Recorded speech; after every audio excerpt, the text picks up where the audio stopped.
daha vererek. Yok. Deməli,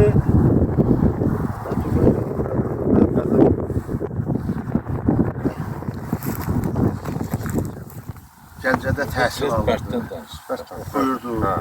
Orada təhsilini yarımçıq qoyub bu millətin, torpağın, xalqın bu ağır günündə o təhsilini yarımçıq qoyub Cəbrailə gəldi və könüllü şəkildə döyüş cəbhəsinə göndərdi və Quşçular kəndində şəhid oldu. Yəni elə bir məqamda o şəhid oldu ki, inanın ki, yəni onu burada dəfn eləmək də çox çətin oldu. Çox çətinliklə. Çünki artıq daşbaşı döyüşü zamanı. Yəni elə o da avqustun 15-də. Avqustun 15-də ermənilər hər tərəfli hücum eləmişlər. Təkcə daşbaşı deyildi.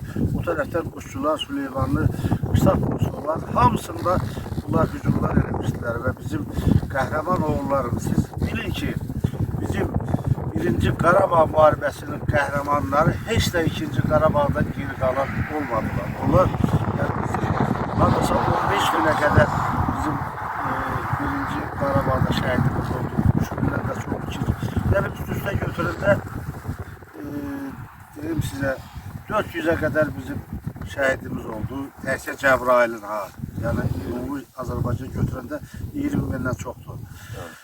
Onlar hamısı bax beləcə bu millətin, bu xalqın yolunda qurban getdilər. Mən burada bir şey demək istəyirəm. Deməli, bizim o 2-ci Qarabağ şəhidləri haqqında yazılan kitabda mən bir şeir verdim. O şeir bizim bu torpaq yolunda, bu 30 ildə şəhid olan bütün şəhidlərimizin sanki bir etirafı idi. Vətənə oğulluq sədaqəti borcunu göstərməkdir. Dəryalar qoynunda bir zərrəyəm mən, zərrədən yaranmış ümmansan vətən. Babam Cavanşirin nur qılıncına polad bürüncəkli qalxansan vətən. Bir damcı yağışla, bir əsim yellə, bir ovuç torpaqla, bir dəstə güllə, bir ağır şikəstə, bir şirin dillə, dərdlərə dərmansan, loğmansan vətən.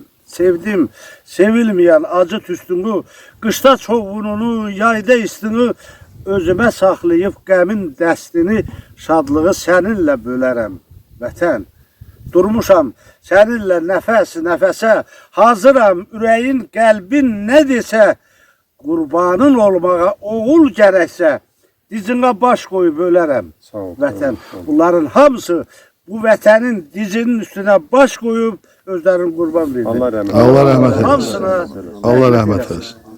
Allah rəhmət eləsin. Çox sağ ol.